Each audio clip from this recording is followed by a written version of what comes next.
going? It's That Nerd Ryan here, and today we're going to be talking about Call of Duty Modern Warfare 2019.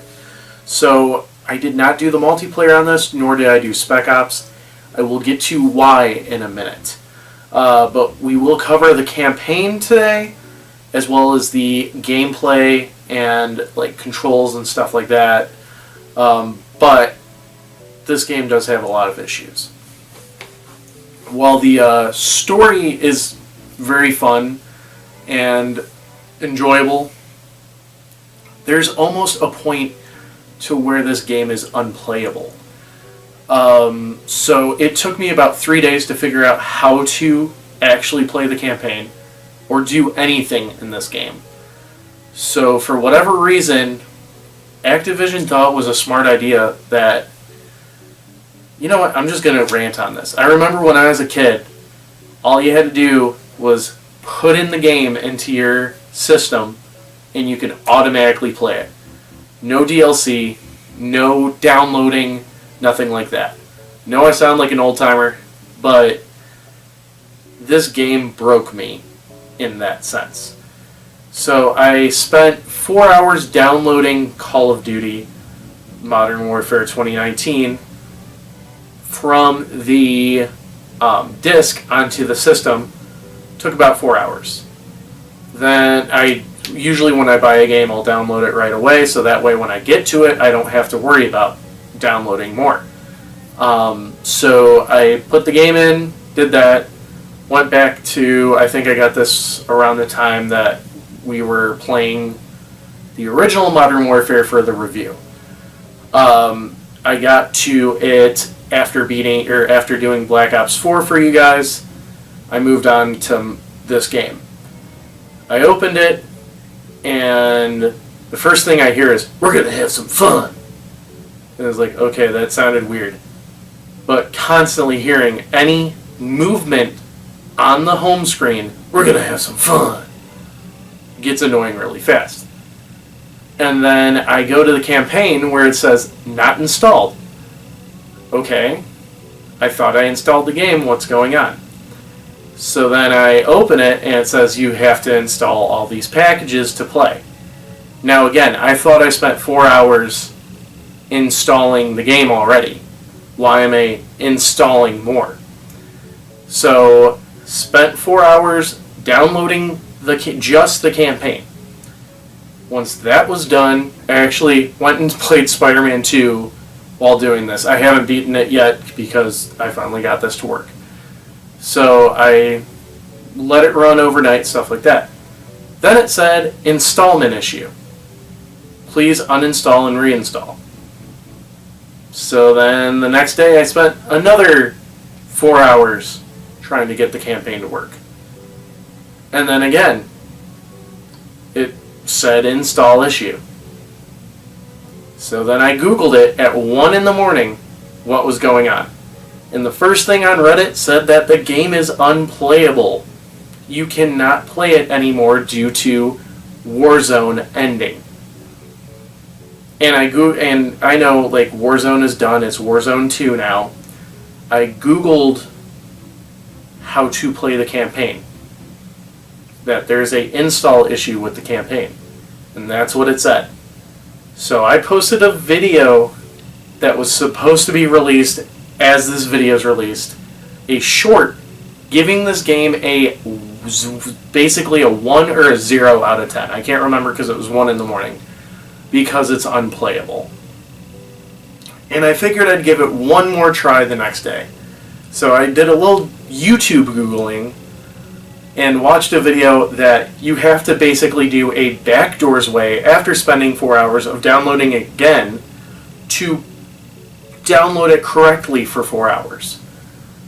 So the overcomplicated downloading of this game really set the bar high for this campaign. And I basically said I already spent literally a day of waiting to play this campaign, that I am not going through the same thing for Spec Ops, and I'm not going through the same thing for multiplayer.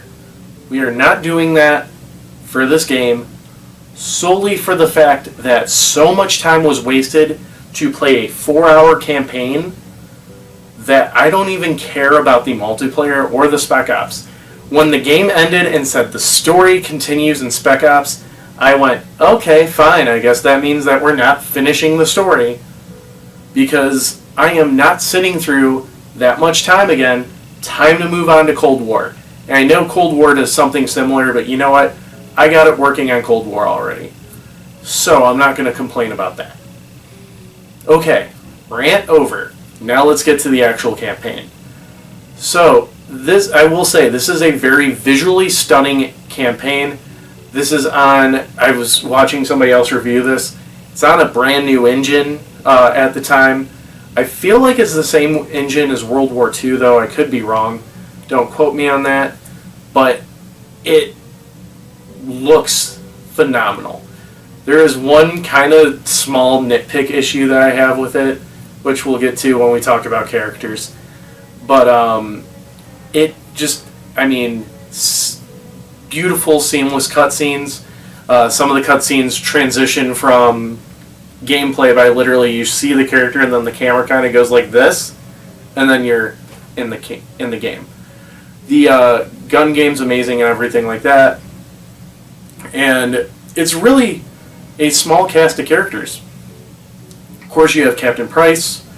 You have Farah, who's a resistance fighter. You have her brother Hadir, who kind of turns tail halfway through. Then you have Alex, who is with the Freedom Fighters. And then you have Kyle Garrick, who is a person that's added on to Captain Price's team. And there's a little kind of cool plot twist at the end. But I will say, with that, I was questioning through this whole game, with the little gameplay that I've seen of Modern Warfare 2, because I'm trying to stay away from it so I don't get spoiled to me, I was wondering where Soap, Ghost, Gaz, and everybody was. And I thought the mission that was called Old Friends was going to introduce everybody. We'll get. I know I just said one of their names. We're going to get to that at the end when we're talking about the story. But yeah, I was kind of surprised that we didn't see any of the classic characters besides Price and Nikolai, of course. But still, I was kind of shocked. So anyways, the story starts with a terrorist attack in Piccadilly Circus. Which, what a crummy circus, really. But anyways, so it goes back 24 hours where you are on a CIA team crashing a Russian base. You are trying to get some gas that the Russians have made away from the Russians. And when you get there, by the way, you're playing as Alex, the gas gets taken by somebody else and the Russians attack.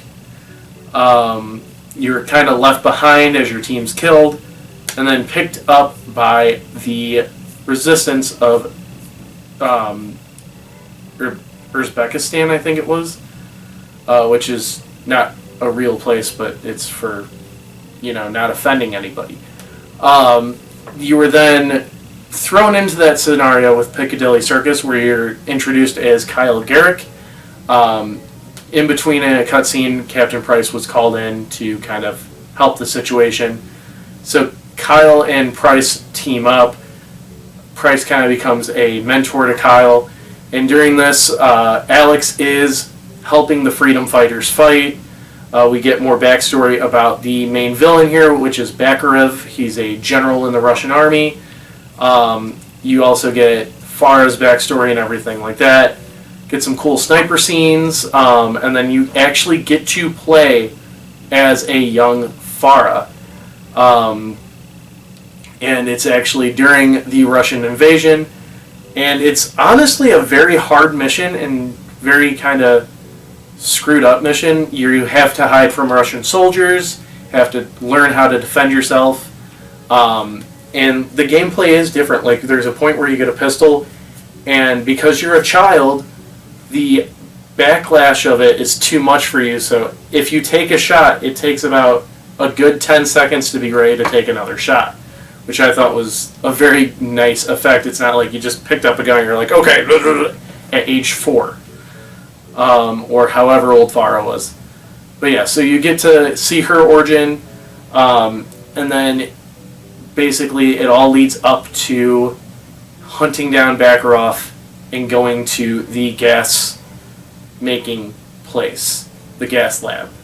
So the team splits up. There's also, I do want to mention before that, there's a part where you are tracking down this terrorist group's leaders as Kyle and Price. And once you get to the one called the Butcher, you get a choice to basically use his family as leverage in the interrogation and fake threaten them.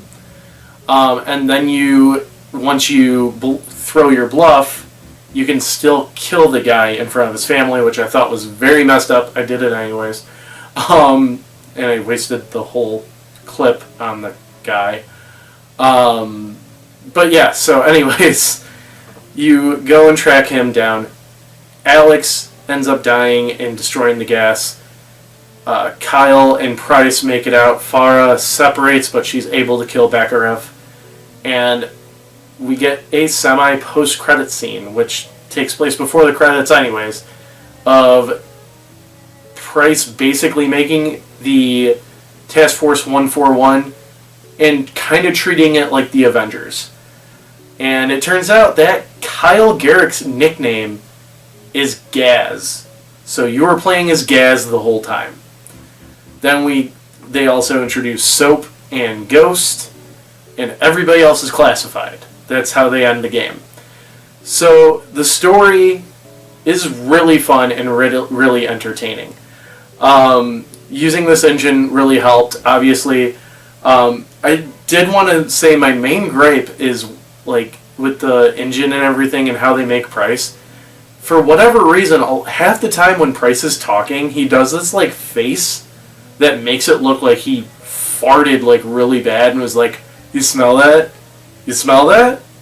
Like that's like the only like issue I have with it. But everything else looks great. Everybody looks real.